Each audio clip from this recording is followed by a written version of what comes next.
네, 오늘은 노아에 대해서 얘기 좀 해볼 텐데요.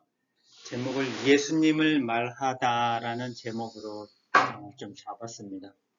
좀 뭐 시리즈 형식 같이 이제 좀 진행은 될 건데 예수님을 우리가 어떻게 말할 수 있을까? 아니면 예수님에 대해서 말하는 사람들의 내용들을 우리가 성경을 통해서 이분들은 이렇게 예수님을 말하고 전하고 있구나라는 것을 한번 그런 관점을 갖고 좀 살펴보는 시간들이 되었으면 좋겠습니다. 왜냐면 성경 자체가 예수님에 대한 내용의 책인데 그 예수님에 대한 부분을 뭐 복음서나 그 이외의 부분에서는 저희가 쉽게 접근을 하고 잘 이해할 수는 있는데 구약에 대해서는 그냥 좀 너무 동떨어진 얘기같이 생각이 되는 경우들도 많아요. 특히 이런 창세기나 이런 부분에 나오는 내용들을 보면 노아에 대해서 뭐 저희가 주일학교에서 너무도 많이 얘기를 들었고 해서 어떤 내용인지 또 너무도 잘 알고 있어요.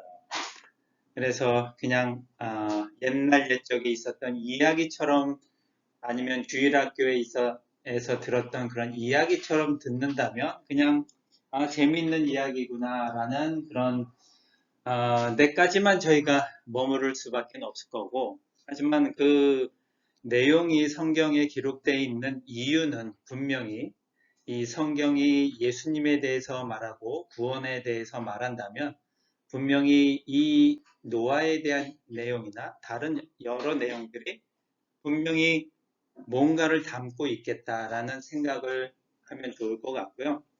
그러면 그 안에서 우리가 어떻게 하면 그 내용 속에 드러나 있는 하나님에 대해서 또 예수님에 대해서 우리가 알 수 있을까 하는 생각을 갖고 봤으면 좋겠습니다. 멋있는 그림인데 뭐 보면 아시겠지만 노아의 방주를 아, 이렇게 실제로 만들어 놓은 거거든요. 미국에 있는 건데 뭐 저도 가보지는 않아서 가보신 분 계세요? 그래서 저런 모습일 거라고 생각을 하고 만들었다고 하네요. 뭐 사실 정확하게 설계도가 나와 있지는 않아서 뭐 대략적인 크기는 나와 있어요. 길이는 약 한 135m, 140m 정도. 그러니까 뭐 저희가 얼핏 생각하기에는 그냥 축구장 정도의 길이 그리고 높이는 약 한 쉽게 생각하면 우리 뭐 이런 5층 정도 되는 건물 그 정도 높이라고 보시면 돼요. 그리고 폭은 갑자기 폭도 뭐 그렇게 넓진 않아 한 25m, 20m, 25m 정도. 그러니까 뭐 그냥 길쭉하게 생긴 그런 모습인 거죠. 그리고 내부 구조는 뭐 정확하게 나와 있는 건 아니지만 3층으로 구성이 되어 있어요.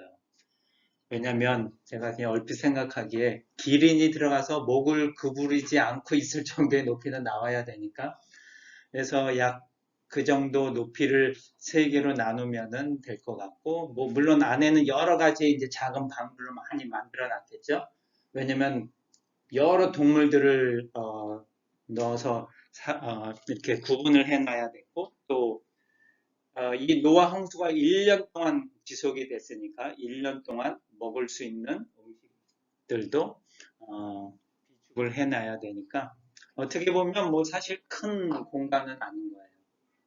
근데 노아가 이것을 만드는데 또 뭐 정확하게 얼마 동안 만들었다라고 기록은 없어요. 초반에 6장 초반에 120년이라는 그 기간이 딱 주어지면서 그러면은 120년 동안 만들었나 보다 하는데 실질적으로는 그렇지는 않아요. 왜냐면 노아가 아들을 낳고 아들들이 또 이것을 도와주는 그런 기간들을 생각해 봤을 때 그 정도의 기간은 아니었겠다라는 그런 생각들도 합니다.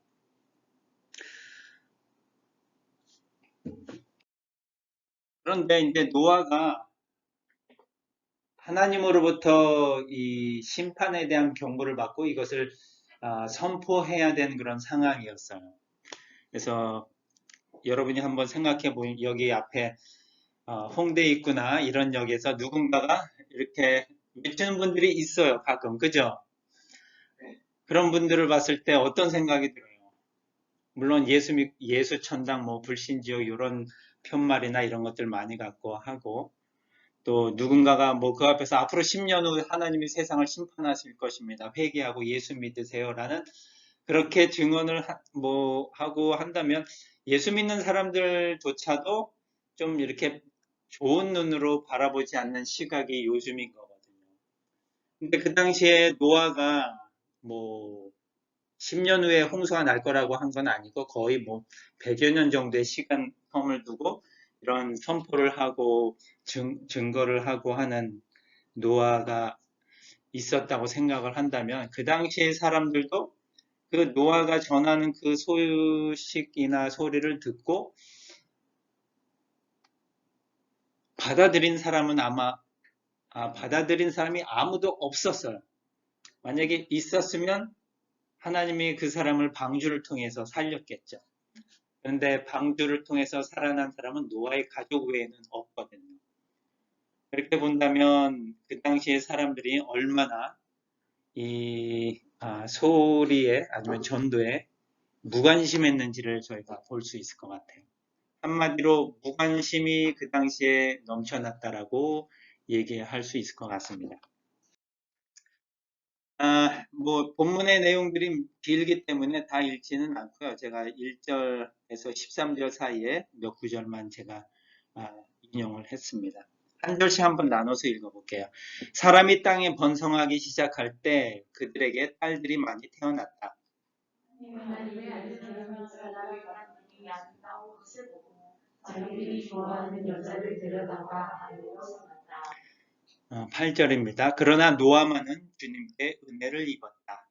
이 당시에 세상에 살아가는 하나님이 보시기에 아주 악하고 불안하여 세상은 온통 죄로 가득했었다. 그래서 하나님이 노아에게 말씀하셨다. 내가 온 인류를 없애버리기로 작정하였다. 그들의 죄가 땅에 가득하므로 내가 그들을 땅과 함께 멸망시킬 것이다. 네, 이게 이제 6장 초반 부분에 나오는 그 말씀이에요. 말씀에 나와 있는 것처럼 세상 사람들은 하나님 보시기에 아주 악했고 부패하여 온 땅이 죄로 가득 차 있었다라고 그 당시의 시대를 말씀하고 있습니다. 그래서 하나님이 내가 온 인류를 없애버리기로 작정하였다. 그들의 죄가 땅에 가득함으로 내가 그들을 땅과 함께 멸망시킬 것이다 라고 하나님이 말씀하십니다. 그런데 사실 8절에 보면 노아만은 주님께 은혜를 입었다라고 합니다. 노아가 사실 하나님 보시기에 의롭고 또 뭐 흠이 없어서 노아가 구원을 받은 게 아니고 하나님께 은혜를 받았기 때문에 구원을 받은 거거든요.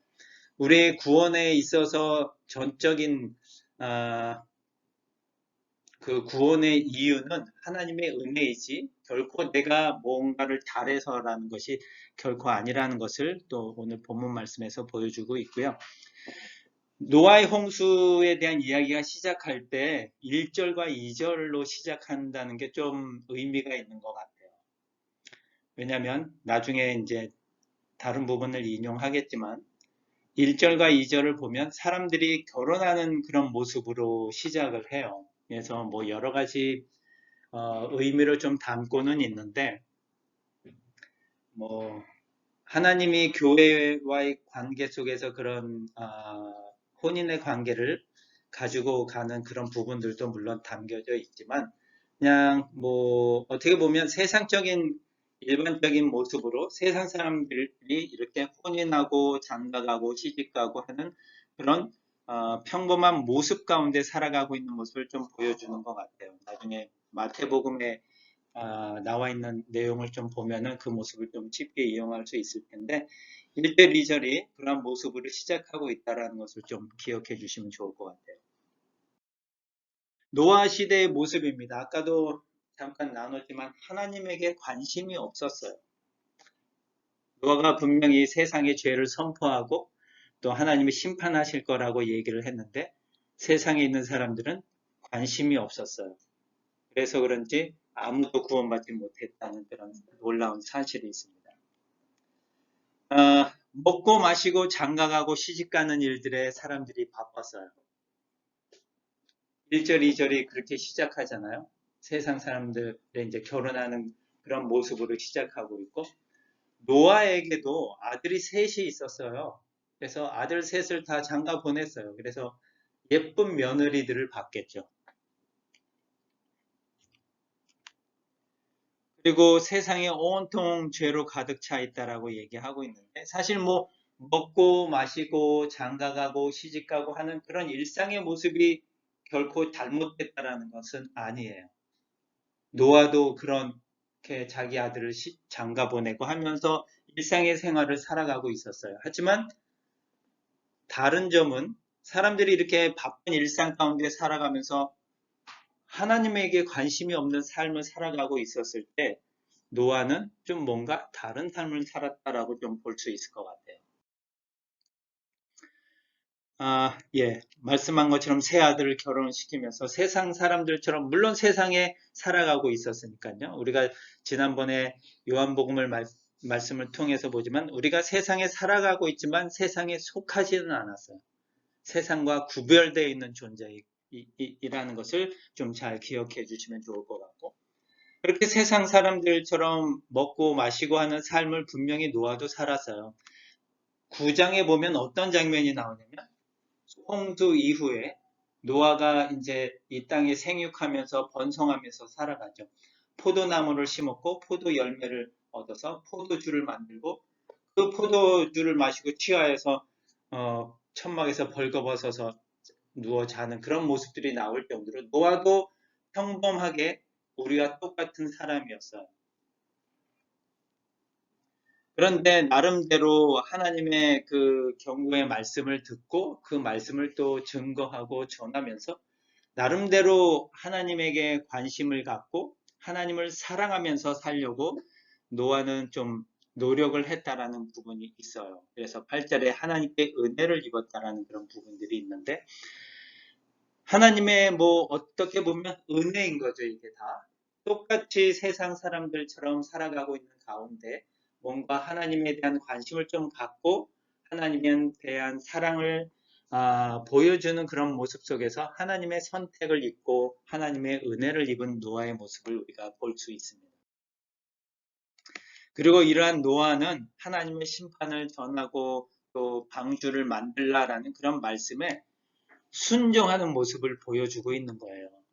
세상의 사람들이 하나님에 대해서 무관심할 때 나름 노아는 하나님의 말씀을 잘 받아들이고 그 말씀에 순종하는데, 22절에 보니까 노아는 하나님이 자기에게 명령하신 대로 다 하였다라고 100% 순종하는 그런 모습을 보여줍니다. 그래서 노아가 나름 그 당시의 사람들과는 다르게 세상에 속해 있지만 세상에 속해 있지 않는 사람으로서 구분되어 있는 모습으로 살아가는 모습을 좀 볼 수 있겠구나 하는 그런 모습을 좀 봅니다. 그렇다면 저희가 노아의 이야기 속에 담겨 있는데 그 안에서 어떻게 하면 노아가 속해 있던 그 이야기를 통해서 우리가 예수님을 또 하나님을 발견해 볼 수 있을까라는 그런 눈으로 우리가 또 이 이야기를 한번 접근해 보면 좋을 것 같아요. 가장 중요한 구절의 말씀이 히브리서 11장 7절이에요. 노아의 당시의 그 내용을 히브리서 기자가 새롭게 믿음의 눈으로 보면서 노아의 이야기를 해석을 한 거죠. 다 같이 한번 읽어보겠습니다. 믿음으로 노아는 아직 보이지 않는 일들에 대하여 하나님의 경고를 받고 그분을 두려워하는 마음으로 지체 없이 배를 만들어 홍수 때의 가족을 구원해냈습니다. 그래서 그는 세상에 죄가 있음을 선언하였고 믿음에 의한 의의 상속자가 되었습니다.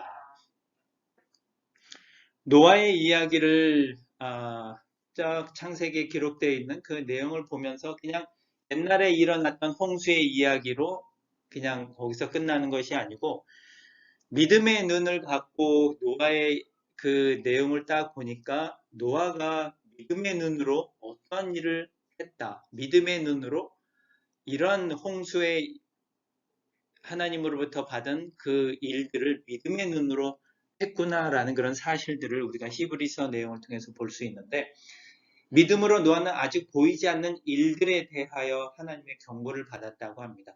여기 뭐 단어를 하나 보면 일들에 대해서 번역을 할 때 일이 하나가 아니고 여러 가지 일들에 대한 내용을 하나님으로부터 경고를 받은 거겠죠. 대체로 선지자들 같은 경우는 하나님이 하실 미래의 일들에 대한 내용들을 많이 보여주시잖아요. 그 내용이 어떤 것인지는 사실 기록이 되어 있지 않아서 우리가 자세히 뭐가 뭔지는 알지는 못하지만 분명히 노아가 믿음의 눈으로 뭔가 보이지 않는 일들을 봤다라는 것은 확실한 거예요. 하지만 그것이 무엇인지 우리가 정확하게 알 수는 없지만 저희도 노아가 가지고 있는 그런 믿음의 눈으로 본다면 뭔가 노아가 무엇을 봤을지에 대한 것을 어느 정도 좀 찾아볼 수는 있어요. 그래서 하나님의 경고를 받고 그분을 두려워하는 마음으로 지체 없이 애를 만들어서 가족을 구원해냈어요. 노아가 한 일은 물에서 하나님의 심판으로부터 구원해낸 일을 한 거예요. 물에서 건져낸 구원의 일을 했다는 건 사실을 우리가 알 수 있는데 이렇게 성경의 다른 곳을 보면 물에서 건져내서 구원해낸 사람이 있어요. 그 사람이 누구냐면 바로 모세예요. 모세가 물에서 건져내다라는 뜻인 거거든요. 그래서 창세기 6장 14절에 보면 너는 잣나무로 방주를 만들어 그 안에 감마기를 하고 안팎으로 역청을 발라라 라고 방주를 만들 때 그렇게 기록이 되어 있어요. 그런데 출애굽기 2장 3절에 보면 아기 모세를 더 이상 숨길 수가 없어서 갈대 상자를 구해서 물이 새지 않도록 역청과 나무진을 칠하고 아이를 담아 그 상자를 나일 강변에 이렇게 띄어보내는 그런 구절이 나와요. 뭐 요즘 잘 알려진 요게벳의 노래가 좀 언뜻 생각이 나는데 역청과 나무진을 칠하고 이렇게 하는 그런 부분이 나와요. 방주를 만들 때도 나무 사이에 역청을 다 칠해서 물이 새지 않도록 해야 되니까. 그런데 이제 노아가 만든 그 방주라는 말이 우리는 한국말로 번역이 되었을 때는 방주, 그 다음에 아기 모세가 담겼던 그 갈대 상자는 갈대 상자로 번역이 되어 있는데 히브리어 원어상에 보면은 테바라는 말이 똑같은 단어가 사용이 된 거예요.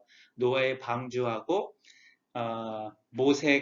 아기 모세가 담겼던 갈대 상자가 똑같은 히브리 언어로 사용이 되었기 때문에 히브리어 언어를 사용하는 그 사람들이 이 모세의 그 출애굽기를 읽으면서 아마 조금 더 열심히 있고 공부를 하거나 관심을 갖고 있는 사람들은 노아의 방주도 똑같은 이 방주였는데 모세가 담겼던 이 갈대 상자도 또 방주네 라는 생각들을 쉽게 할 수 있을 것 같아요.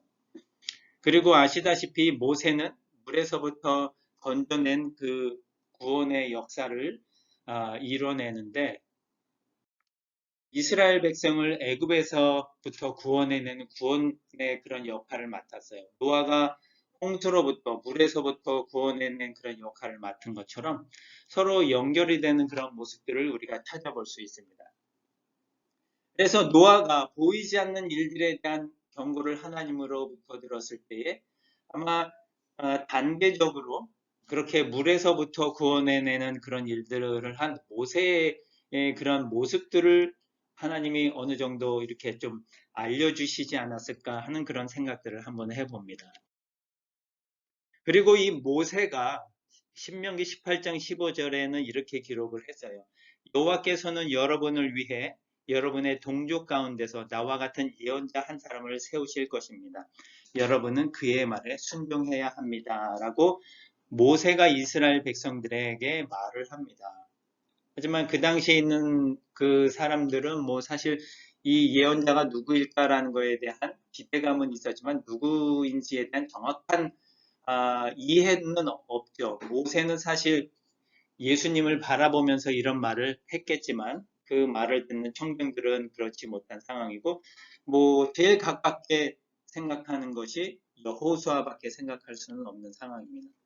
근데 요한복음 5장 46절에 보면 예수님께서 하신 말씀인데요. 너희가 모세를 믿었더라면 나를 믿었을 것이다. 모세가 나를 두고 썼기 때문이다 하면서 신명기 18장 15절에서 말씀한 나와 같은 예언자를 예수님이라고 예수님께서 친히 인용하면서 말씀을 해주고 계시거든요. 그렇다면 사실 모세는 예수님을 나타내기 위한 어떤 그림자와 또 그런 상징적인 인물로 구약에서 예수님이 하나님이 보여주고 계시는 거거든요. 그러면서 구약 속에 담겨있던 그런 일들이 예수님에 의해서 다 성취되고 이루어지는 그런 모습이라는 것을 여러분이 그런 믿음의 눈으로 보셔야 됩니다. 자, 그러면은 다 연결이 되잖아요. 노아가 물에서 건져서 구원에 대한 계획을 하나님으로부터 받고 보여준 것처럼 모세를 통해서 장차 오실 예수님에 대한 그런 구원의 모습들이 일어나고 결론적으로는 예수님을 통해서 십자가에서 그 구원이 물에서부터의 구원이 아니라 우리를 죄에서부터의 구원이 예수님을 통해서 일어나고 있는 것입니다. 이 노아가 보이지 않는 일들에 대한 것을 믿음의 눈으로 보면서 비록 자기는 물로부터 사람들을 구원해내지만 궁극적으로 오실 예수님이 우리를 물이 아닌 죄에서부터 구원해낼 거야 라는 그런 믿음을 갖고 사람들에게 선포하고 있다는 사실입니다. 그래서 히브리서 11장 7절 뒷부분에 보면 그는 세상에 죄가 있음을 선언하였고 믿음에 의한 의의 상속자가 되었다라는 겁니다. 예수님이 오셔서 우리를 물이 아닌 죄에서부터 구원해 주실 거라는 그 믿음을 갖고서 세상 사람들에게 죄를 선포하고 하나님이 심판하실 거라는 그런 선포를 믿음을 갖고 하였다라는 것을 우리가 볼 수 있습니다. 그래서 노아를 통해서 우리가 믿음의 눈으로 본다면 노아가 그 하나님의 계획을, 구원의 계획을 말하고 있고 그 안에 그 구원의 계획 속에 담겨져 있는 예수님을 간접적으로나마 이렇게 전하고 있구나라는 그런 사실들을 우리가 노아의 일을 통해서 볼 수 있어야 됩니다. 사실 하나님에게 관심이 없는 그런 사람들에게 믿음의 눈으로 선포하는 그런 일들이 우리 가운데도 일어나야 되는데 먹고 마시고 장가가고 시집가고 되어 있는 이 부분들이 사실은 그 마태복음 24장에 보면 나와 있어요. 다 같이 한번 읽어보겠습니다. 내가 올 때에는 세상이 노아의 시대와 같을 것이다. 홍수 이전 사람들은 노아가 배에 들어가는 날까지 먹고 마시고 장가가고 시집가다가 홍수가 나서 그들을 다 쓸어버릴 때까지도 그런 일이 일어나리라고는 전혀 예상하지 못했다. 마찬가지로 내가 올 때에도 그럴 것이다. 먹고 마시고 장가가고 시집가는 일이 잘못됐다라는 것이 아니고요. 그런 일들 가운데 빠져 있다 보니까 우리의 관심이 다 거기에 맞춰져 있어서 하나님에게 우리의 관심을 돌리지 못하고 하나님을 사랑하고 이웃을 사랑해야 되는데 그러한 일들을 우리가 소홀히 할 수밖에 없다라는 거죠.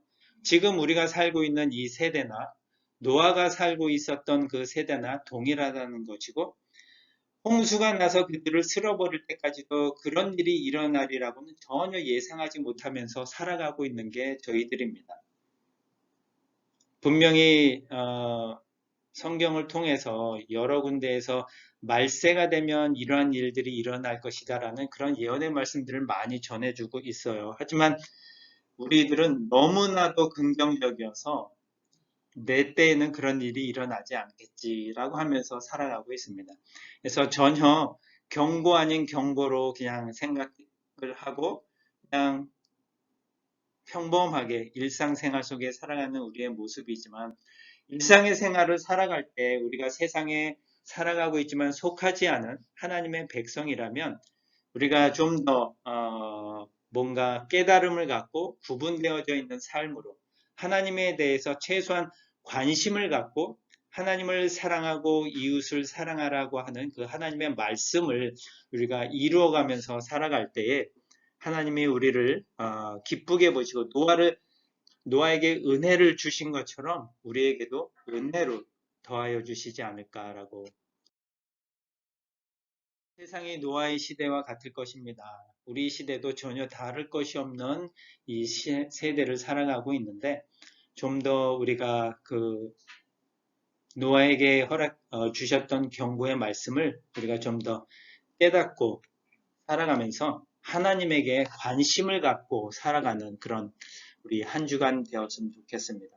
매일매일 큐티하고 나눈 그런 시간들이 그냥 형식적으로 주어져 있는 시간이어서 뭐 참여하고 보낸다라기보다는 좀 더 이 말씀을 통해서 조금이라도 하나님에 대해서 관심을 갖고 살아갔으면 좋겠어요. 왜냐면 적어도 그 아침에 그 짧은 시간만큼은 하나님에 대해서 관심을 가질 수 있잖아요. 하지만 지구상 어떤 곳에 사는 다른 종교의 사람들은요, 이런 종교적 열심이 뛰어난 사람들은 뭐 대체로 예를 들면 무슬림들 하루에 5번씩은 적어도 관심을 표명을 해요. 그게 뭐 의무적이든 아니든 아니면 뭐 틀에 박혀 있든 아니든 적어도 5번은 관심을 가져요. 하지만 우리는 뭐 몇 번을 관심을 가질까요? 그렇게 관심을 갖도록 주어져 있는 이 큐티의 시간들, 우리가 감사함으로 또 하나님이 뭔가 나에게 오늘 관심을 표명하기를 원하시는구나 라는 그런 마음으로 접근해 올 때 여러분들이 그 시간을 좀 은혜로운 시간으로 삼아가면 좋을 것 같습니다. 기도하겠습니다.